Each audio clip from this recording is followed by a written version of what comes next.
ध्यान देने का विषय है। हम भगवद वाणी सुनते तो हैं, पर एकाग्रता से नहीं सुनते और उसका मनन नहीं करते। देखो, भगवान ही हैं जो अपने रहस्य को बता सकते हैं। दूसरा विश्व ब्रह्मांड में जो जितना जाना वो अपने बुद्धि के विषय को जाना। अनंत महिमा संपन्न श्री भगवान का स्वरूप अगाध है, अनंत है। वो संपूर्णतया प्रकाशित हो जाए हमारी बुद्धि में, ये अलग बात है। हमारी बुद्धि उनको नहीं जान सकती। वो जितना जना रहे हैं उतना जानते जाओ तो अगाध समुद्र में अवगाहन करने लगोगे। जो ज्ञान के समुद्र हैं, प्रेम के समुद्र हैं, वैभव के समुद्र हैं, बल के समुद्र हैं। जैसे निर्मल जल भरा हुआ है पर ऊपर से उसमें काई फेन बुदबुदा है। अज्ञानी आदमी प्यास से प्यासा हुआ वहां पहुंचा, देखा यहां तो काई है, फेन है, बुदबुदा है, पानी शायद पीने योग्य नहीं है या है ही नहीं। अगर वो प्रयास करे और ऐसे करके काई फेन बुदबुदा को अलग करे तो निर्मल जल भरा हुआ है, उसकी प्यास बुझ जाए। ऐसे ही भगवान ने संसार समुद्र की रचना की और ऊपर से काई फेन बुदबुदा, सतोगुण रजोगुण तमोगुण फैला दिया और अंतः में आप विराजमान हैं। सुख शांति आनंद का प्यासा जीव जब भगवत प्रेमी महात्माओं का आश्रय लेता है और उनके वचनानुसार चलता है, चलने का मतलब है काई फेन बुदबुदा हटाना, तो इसी असत संसार में सत सच्चिदानंद का साक्षात्कार करके वो तृप्तो भवति, अमृतो भवति, सिद्धो भवति, तृप्त हो जाता है, अमृत पदवी को प्राप्त कर लेता है, सिद्ध हो जाता है। पर होता क्या है, संत महापुरुषों के समीप जाने पर भी हम प्यासे के प्यासे रह जाते, क्योंकि हमें फेन बुदबुदा काई ये दिखाई देता है। यदि हम अपने श्रद्धा विश्वास को अचल करके मायाकृत रचना को हटा करके देखें तो सच्चिदानंद प्रभु ही विविध रूपों में स्फुरित हो रहे हैं। ऐसा संतों के वचन श्रवण करके हम जान सकते हैं। प्रायः दुर्गमो महत्संगस्तु दुर्लभो, पर दुर्गमो नजदीक पहुंचने पर माया फेन बुदबुदा काई का दर्शन कराती है और पहुंचा हुआ प्यासा जीव समझता है यहां तो निर्मल जल नहीं भरा है।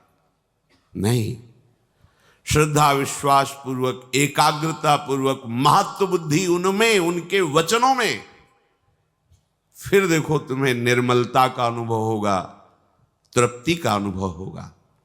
श्री भगवान स्वयं श्रीमुख से कहें कि जब बात करो तो मेरी करो, बोधयन्तः परस्परम। धिक्कार है हमारे जीवन को, जगत गुरु भगवान श्री कृष्ण की भी बात नहीं मानते हम, उनकी अवहेलना अपराध करते हैं। वो कह रहे मैं सर्वत्र हूं फिर भी राग द्वेष, मेरा ही विलास है फिर भी मैं तू का विलास, और तो और भूले तो भूले तुम जिन भूलो मालाधारी, और भूले तो भूले तुमने तो हरि की कंठी बंधवा ली, हरि का दासत्व ले लिया, अब तो हरि की बात मान जाओ। श्री भगवान कह रहे जो तुम जीवन में करोगे, बोलोगे, सुनोगे, वही तुम्हारा अंतिम जन्म का निर्णय कर देगा। मरते समय उसी के परिणाम से आपके अंदर चिंतन आ जाएगा और वही आपकी दुर्गति का कारण या सदगति का कारण बनेगा। सदा तद्भाव भावितः, आप जिस भाव से सदैव भावित रहे हैं वही आपका परिणाम होगा। हमारी जैसी वासना होती वैसा चिंतन होता है, वही हम अपने स्वरूप का अनुभव करते हैं। काम की वासना तो निर्मल सच्चिदानंद स्वरूप होते हुए भी कामी हो गया। देख लीजिए, वासना परम महामहिम स्वरूप सच्चिदानंद भगवान का अंश जो आत्मा है वो कामी कहा गया, क्रोधी कहा गया, पापी कहा गया, नीच कहा गया। क्यों?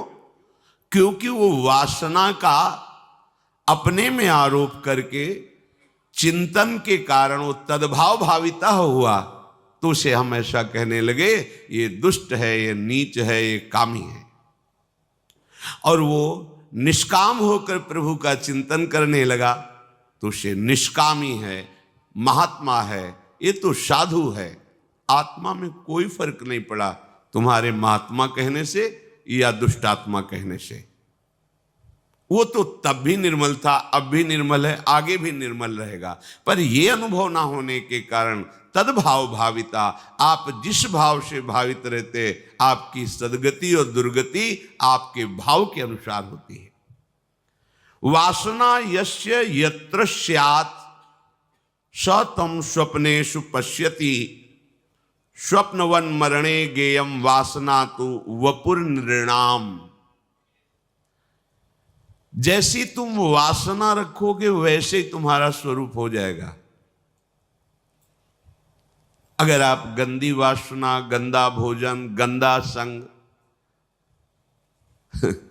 गाय के थन में दूध भरा होता है पर चीचड़ जो होता है वो दूध नहीं पी पाता है, वो खून पीता है।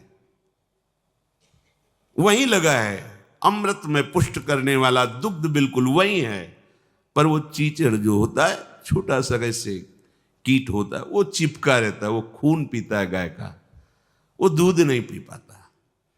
ऐसे ही जब वासना के द्वारा तुम्हारा अपराध भाव हो जाता है, अमृत में उनके वचन पीकर निहाल नहीं होते, उनका हृदय असंतुष्ट हो जाता है। इतना प्रयास करने पर भी, इतना सौभाग्य प्राप्त होने पर भी ये जीव अपना कल्याण क्यों नहीं कर रहा, इस बात की जलन, इस बात का उनको दुख होता है। जैसे माँ बच्चे को दूध पिलाती, वो ना पिए तो माँ को कष्ट होता है, अगर पी ले तो बच्चे का स्वास्थ्य पुष्ट होगा, उसकी भूख मिटेगी और ये देखकर मां प्रसन्न हो जाएगी। ऐसे ही सद्गुरु संत महापुरुषों का हृदय ऐसा ही होता है। पर ये चीचड़ स्वभाव, खून पीने वाला स्वभाव होने के कारण महापुरुषों के समीप भी वो परमानंद का साक्षात्कार न करके राग द्वेष की वृत्तियों में विचरण करता रहता है। इसलिए महात्माओं का संग दुर्गमों कहा गया है। यश वासना, जो तुम वासना लोगे वैसे ही तुम्हारी गति हो जाएगी। प्यारे, तुम वासना के लिए जन्म नहीं लिए हो, उपासना के लिए जन्म लिए हो। तुम दुख प्राप्त करने के लिए मनुष्य नहीं बने हो, दुखों को जड़ से मिटाने के लिए तुम्हें मनुष्य शरीर मिला है। गोस्वामी जी कह रहे हैं, नर्तन सम नहीं कवनिव देही, चाहे देवता ही क्यों न हो, उसमें इतनी सामर्थ्य नहीं है कि वो भजन कर सके, सत्संग कर सके। वो केवल अपने पुण्यों का भोग भोगेगा। नारकी जीव केवल अपने पापों का भोग भोगेगा। आप भजन करके भगवान को प्राप्त हो सकते हैं। चराचर जीव की आकांक्षा रहती है, एक बार मनुष्य बना दिया जाए मुझे, क्योंकि नरक स्वर्ग अपवर्ग नशेनी, आप इससे नरक जा सकते हो, स्वर्ग जा सकते हो, आप मोक्ष प्राप्त कर सकते हो, आप भगवान का साक्षात्कार, भगवान की लीला में सम्मिलित हो सकते हो। ऐसा ये दुर्लभ मनुष्य शरीर है। तो श्री भगवान कह रहे हैं, यदि तुम संसार का चिंतन करोगे, भोगों का चिंतन करोगे, राग द्वेष का चिंतन करोगे, तो तुम्हारा स्वभाव बन जाएगा ये, और उस स्वभाव के कारण ही आपका अगला जन्म होगा। उसी से निर्णय हो जाएगा कि आपका अगला जन्म क्या होगा। तो मानो यहां अर्जुन जी ने प्रश्न किया कि प्रभु फिर मुझे क्या करना चाहिए।